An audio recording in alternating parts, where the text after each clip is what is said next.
State live में आपका स्वागत है। मैं हूं माधवी पांडे आपके साथ। शुरुआत करते हैं बिहार से। बिहार में नए साल पर नक्सलियों का सफाया हो जाएगा। स्पेशल टास्क फोर्स के एडीजी अमृत राज ने यह संभावना जताई है। एडीजी ने बताया कि बिहार में पिछले 5 वर्ष के दौरान नक्सली हिंसा के 72% की कमी आई है। बिहार झारखंड सीमा पर नक्सलियों की मांद में 5 फॉरवर्ड ऑपरेटिंग बेस की स्थापना की जाएगी। यह जानकारी एसटीएफ के एडीजी अमृतराज ने पुलिस मुख्यालय में आयोजित प्रेस वार्ता में दी। उन्होंने कहा कि बड़े नक्सलियों की अवैध संपत्ति जब्त करने की प्रक्रिया चल रही है। अब तक 32 नक्सली की संपत्ति जब्त की जा चुकी है। 14 की जब्त की प्रक्रिया जारी है। एडीजी ने इस वर्ष नक्सलियों का सफाया होने की संभावना जताते हुए कहा कि नक्सली इलाकों में कई विकासात्मक कार्य भी कराए जा रहे हैं। बड़ी संख्या में कार्य संपन्न भी हुए हैं। उन्होंने कहा कि उत्तर बिहार नक्सल मुक्त हो चुका है। बिहार के करीब 8 जिले अभी भी नक्सल प्रभावित माने जा रहे हैं, जिनमें औरंगाबाद, जमुई, कैमूर, रोहतास, नवादा, मुंगेर और लखीसराय जिले में अभी भी नक्सली का आतंक है। बिहार में नक्सलियों पर कड़े प्रहार की वजह से नक्सलियों का सफाया हुआ है।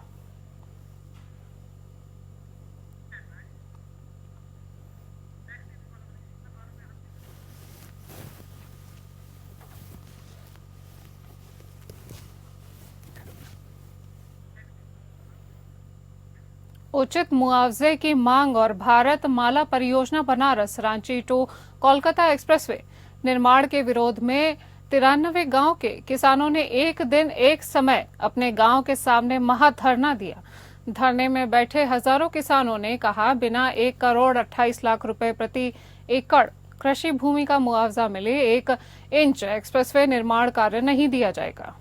धरने पर बैठे किसानों ने नापी की गई पिलर को उखाड़ फेंक दिया है। सुबह 11 बजे दिन से धरने पर बैठे किसानों ने किसान एकता जिंदाबाद, जय जवान जय किसान एवं उचित मुआवजा नहीं तो एक्सप्रेसवे नहीं के नारे लगाए। किसानों ने कहा, कभी भी कहीं भी कृषि भूमि 50 लाख रुपए प्रति एकड़ से कम नहीं है। किसानों ने कहा, 50 लाख रुपए प्रति एकड़ बाजार मूल्य के 4 गुना मुआवजा मिलना चाहिए। भारत माला परियोजना बनारस रांची टू कोलकाता एक्सप्रेसवे के विरोध और उचित मुआवजे की मांग को लेकर किसान संघर्ष मोर्चा कैमूर और भारतीय किसान यूनियन कैमूर के आह्वान पर 93 मौजा के हजारों किसानों ने धरने में भाग लिया।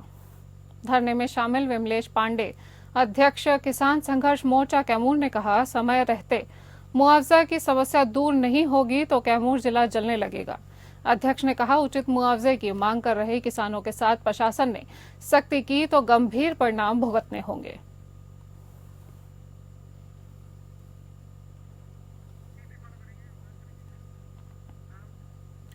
बात करेंगे झारखंड की। झारखंड के हित से जुड़े मुद्दों पर झारखंड बीजेपी के लोकसभा और राज्यसभा सांसदों की खामोशी के खिलाफ कांग्रेस के द्वारा मोराबादी मैदान में हवन प्रोग्राम का आयोजन हुआ।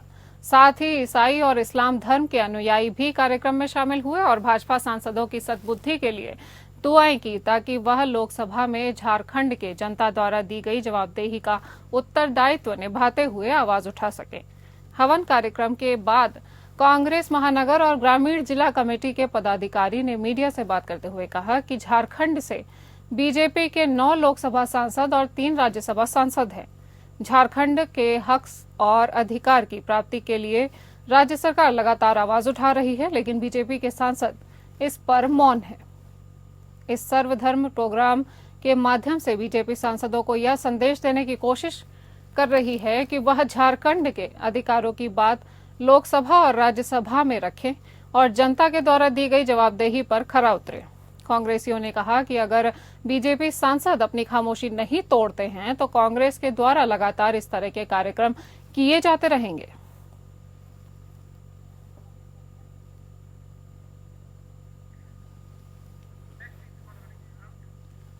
संसद में संविधान पर चर्चा के दौरान केंद्रीय गृह मंत्री अमित शाह के द्वारा बाबा डॉक्टर भीमराव अंबेडकर के ऊपर तथाकथित रूप से अमर्यादित बयान देने के बाद पूरे देश में अमित शाह का पुरजोर विरोध हो रहा है। जगह जगह अमित शाह का पुतला दहन किया जा रहा है। इसी क्रम में चिरकुंडा शहीद चौक पर रविवार शाम इंडिया गठबंधन के नेताओं ने अमित शाह का पुतला फूका। अमित शाह मुर्दाबाद, संविधान पर हमला बंद करो के नारे लगाए गए। इस दौरान नेताओं ने कहा कि पूरे देश में इंडिया गठबंधन के द्वारा प्रतिवाद दिवस मनाया जा रहा है, जिसका कारण है अमित शाह के द्वारा बाबा साहब का अपमान किया जाना। आज पूरा देश भाजपा और आरएसएस का विरोध कर रहा है। यह विरोध आगे भी जारी रहेगा। संविधान के रचयिता का यह लोग मजाक उड़ा रहे हैं, जिसे बर्दाश्त नहीं किया जाएगा।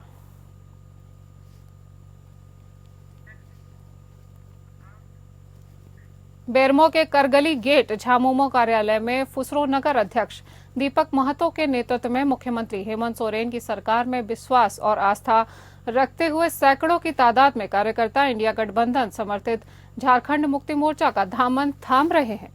फुसरो नगर अध्यक्ष दीपक महतो ने कहा, तमाम कार्यकर्ताओं का अभिनंदन, अभिवादन और स्वागत करता हूं।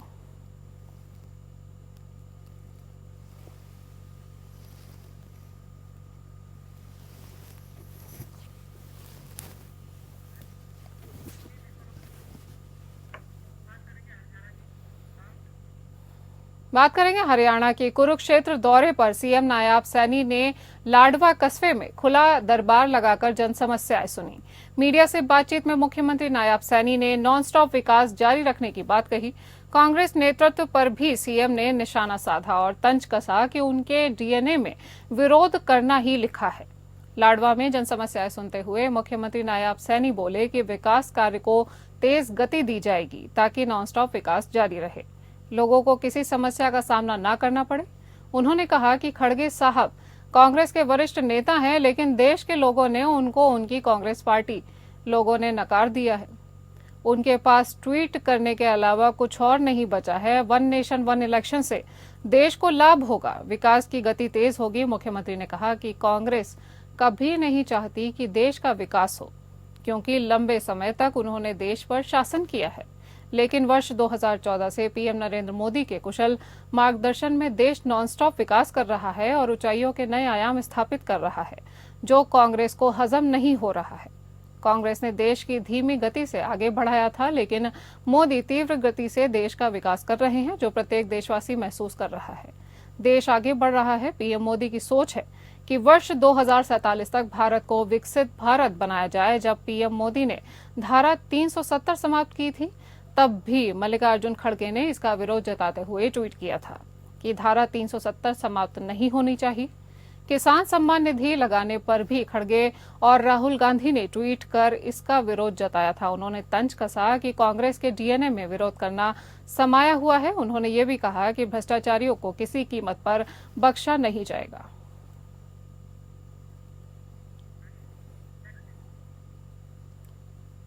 देश भर में केंद्र सरकार की तरफ से युवाओं को रोजगार देने का सिलसिला जारी है।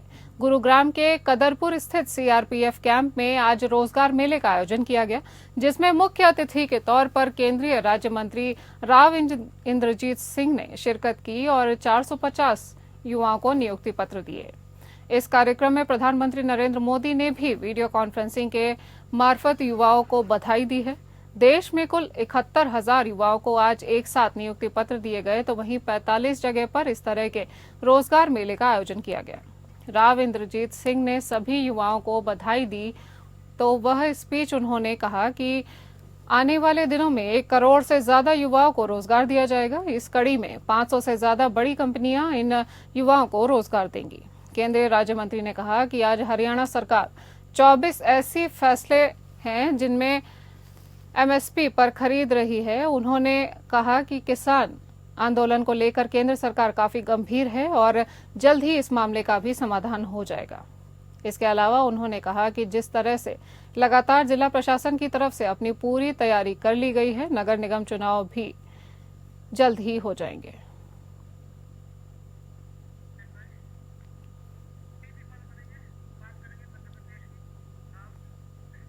बात करते हैं मध्य प्रदेश की। देश भर के 45 स्थानों के साथ ही डबरा के टेकनपुर स्थित बीएसएफ अकादमी में रोजगार मेला आयोजित किया गया, जिसमें केंद्रीय मंत्री ज्योतिरादित्य सिंधिया के द्वारा 330 अभ्यर्थियों को रोजगार नियुक्ति पत्र वितरण किए गए। वहीं रोजगार मेले में शिरकत करने के लिए केंद्रीय संचार एवं पूर्वोत्तर क्षेत्र विकास मंत्री ज्योतिरादित्य सिंधिया बीएसएफ अकादमी में आयोजित रोजगार मेले में पहुंचे। खास बात यह रही कि नियुक्ति पत्र वितरित करने के लिए प्रधानमंत्री नरेंद्र मोदी का एक कटआउट तैयार करवाया गया और इसी कटआउट के साथ नियुक्ति पत्र लेते हुए फोटो प्रत्येक चयनित उम्मीदवार द्वारा खिंचवाई गई। ऐसा लग रहा था कि मानो प्रधानमंत्री नरेंद्र मोदी खुद मौजूद रहकर चयनित उम्मीदवारों को नियुक्ति पत्र वितरित कर रहे हैं। नियुक्ति पत्र मिलने के बाद युवाओं ने खुशी जताई है। कार्यक्रम की जानकारी देते हुए केंद्रीय मंत्री ज्योतिरादित्य सिंधिया ने बताया है कि देश भर में 45 स्थानों पर अलग अलग विभागों में चयनित हुए 71,000 से अधिक अभ्यर्थियों को नियुक्ति पत्र वितरित किए गए हैं। उन्होंने सभी चयनित अभ्यर्थियों को शुभकामनाएं और बधाई देते हुए कहा कि प्रधानमंत्री का यह संकल्प है कि दिसंबर 2025 तक 10 लाख बेरोजगार युवाओं को रोजगार उपलब्ध कराए जाएं और इसी संकल्प को पूरा करते हुए लगातार युवाओं को रोजगार उपलब्ध कराए जा रहे हैं और उन्होंने नियुक्ति पत्र वितरित किए जा रहे हैं।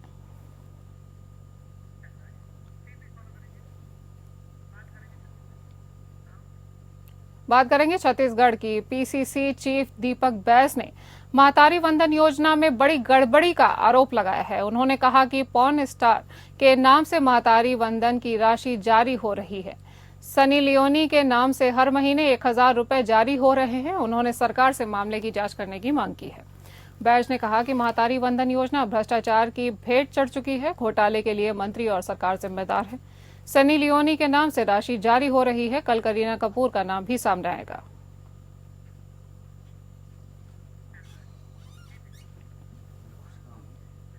भारतीय जनता पार्टी के विधायक सुशांत शुक्ला ने कहा कि बस्तर में एक फिल्मी हीरोइन के नाम से मामला उजागर होने के बाद कांग्रेस प्रदेश अध्यक्ष बैच का यह बयान कि आधे लोगों को महतारी वंदन योजना का लाभ नहीं मिल रहा है बहुत ही गैर जिम्मेदाराना है।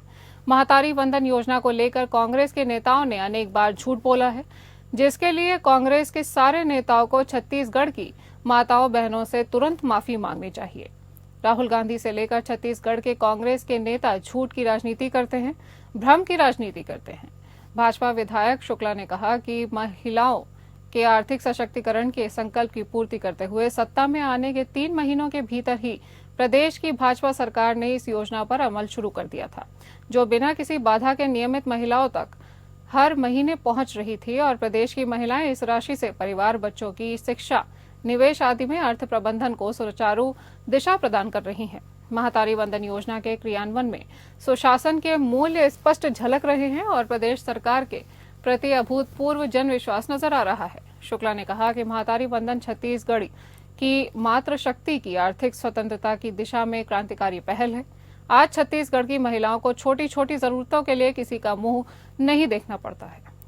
बात करते हैं उत्तर प्रदेश की। यूपी की 25 करोड़ जनता के साथ ही देश में भी योगी आदित्यनाथ की लोकप्रियता दिनों दिन काफी तेजी से बढ़ रही है।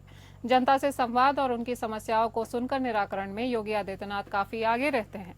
इसके साथ ही सोशल मीडिया पर भी उनकी जबरदस्त सक्रियता रहती है। उत्तर प्रदेश के मुख्यमंत्री कार्यालय के आधिकारिक X account CM office government of Uttar Pradesh पर भी फॉलोअर्स की संख्या में काफी बढ़ोतरी हुई है। ये संख्या 6 मिलियन यानी कि 60 लाख पहुंच चुकी है। मुख्यमंत्री योगी आदित्यनाथ के निजी एक्स अकाउंट पर फॉलोअर्स की संख्या 30.9 मिलियन यानी कि 3.09 करोड़। इंस्टाग्राम पर फॉलोअर्स की संख्या 13.1 मिलियन और इसी क्रम में रविवार को उत्तर प्रदेश के मुख्यमंत्री कार्यालय के आधिकारिक एक्स अकाउंट पर फॉलोअर्स की संख्या 6 मिलियन पहुंच गई है। योगी आदित्यनाथ के व्हाट्सएप चैनल पर 35.36 लाख से अधिक फॉलोअर्स हैं।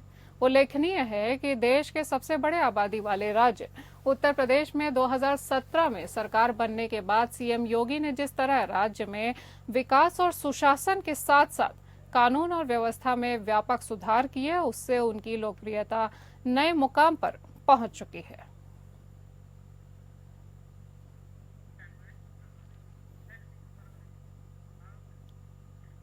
बस्ती से बीजेपी के पूर्व सांसद असम प्रदेश प्रभारी हरीश द्विवेदी का कांग्रेस पर हमला बोला है।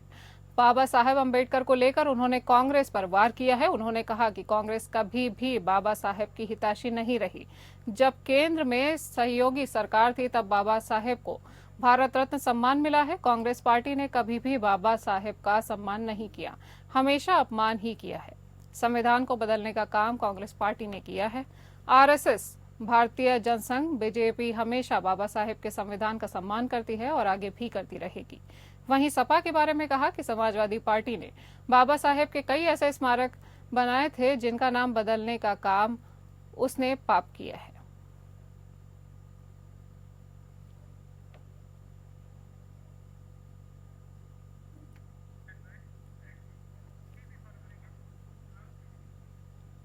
अमेठी जिले में स्कॉर्पियो सवार बदमाशों ने एक प्रॉपर्टी डीलर युवक पर उसके घर के सामने ताबड़तोड़ फायरिंग कर दी, जिससे युवक लहूलुहान हो गया। सभी बदमाश तमंचा लहराते हुए मौके से फरार हो गए। घटना की जानकारी होते ही परिजन आनन फानन में युवक को इलाज के लिए सीएचसी लेकर गए, जहां डॉक्टरों ने प्राथमिक इलाज के बाद घायल युवक को ट्रॉमा सेंटर रेफर कर दिया। वहीं परिजन की तहरीर पर पुलिस ने मुकदमा दर्ज कर मामले की जांच शुरू कर दी है। जानकारी के अनुसार अनीत सिंह पर स्कॉर्पियो सवार बदमाशों ने रविवार देर रात ताबड़तोड़ गोलियां बरसा दी, जिससे वह घायल हो गया। वहीं बदमाश मौके से फरार हो गए। गोलियों की आवाज से गांव में कोहराम मच गया। घटना की जानकारी युवक के परिजनों को हुई तो उन्होंने उसे सीएचसी जगदीशपुर ले गए, जहां डॉक्टरों ने घायल युवक का प्राथमिक इलाज कर ट्रॉमा सेंटर रेफर कर दिया, जहां युवक का इलाज चल रहा है। बताया जा रहा है कि बदमाश ने कई राउंड फायरिंग की, जिसमें 4 गोलियां युवक के दोनों पैरों में भी लगी हैं। बताया जा रहा है कि 29 सितंबर 2024 को एक बर्थडे पार्टी में घायल अनीत सिंह शामिल होने गया था, जहां कुछ लोगों से अनीत की किसी बात को लेकर कहासुनी हो गई थी। उस दौरान वे लोग अनीत को गोली मारकर हत्या करने की धमकी दे रहे थे। अनीत और उसके परिजनों को आभास नहीं था कि वे लोग गोली मार देंगे। आरोपी बदमाश किस के बताए जा रहे हैं। अनीत प्रॉपर्टी डीलर है।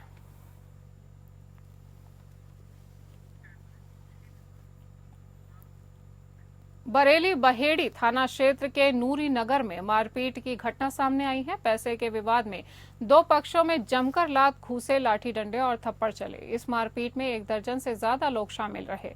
मारपीट का वीडियो अब सोशल मीडिया पर वायरल हो रहा है। मारपीट की घटना में कई ऐसे लोगों के फूटे सिर, कई को गंभीर चोटें भी आई हैं।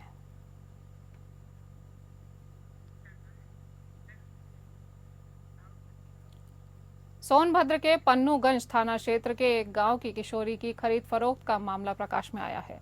पुलिस ने किशोरी को बरामद करते हुए राजस्थान के 2 व्यक्तियों समेत 7 आरोपियों को गिरफ्तार किया है। इसमें कांग्रेस नेता और उनकी पत्नी भी शामिल है। पन्नूगंज थाना क्षेत्र के एक गांव की किशोरी 28 नवंबर की रात में करीब 10 बजे घर से लापता हो गई थी। इस मामले में पुलिस ने 10 दिसंबर को केस दर्ज किया था। जांच के दौरान सामने आया कि क्षेत्र के ही कुछ लोगों ने किशोरी को राजस्थान में बेच दिया है।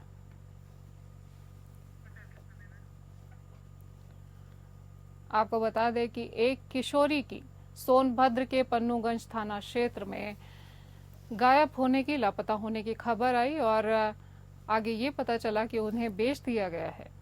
आपको बता दें कि किशोरी की खरीद फरोख्त का मामला इस समय प्रकाश में आया है। पुलिस ने किशोरी को बरामद करते हुए राजस्थान के 2 व्यक्तियों समेत 7 आरोपियों को गिरफ्तार किया है। इसमें कांग्रेस नेता और उनकी पत्नी भी शामिल हैं। पन्नूगंज थाना क्षेत्र के एक गांव की किशोरी 28 नवंबर की रात में करीब 10 बजे घर से लापता हो गई थी। इस मामले में पुलिस ने 10 दिसंबर को केस भी दर्ज किया था। जांच के दौरान सामने आया कि क्षेत्र के ही कुछ लोगों ने किशोरी को राजस्थान में बेच दिया है।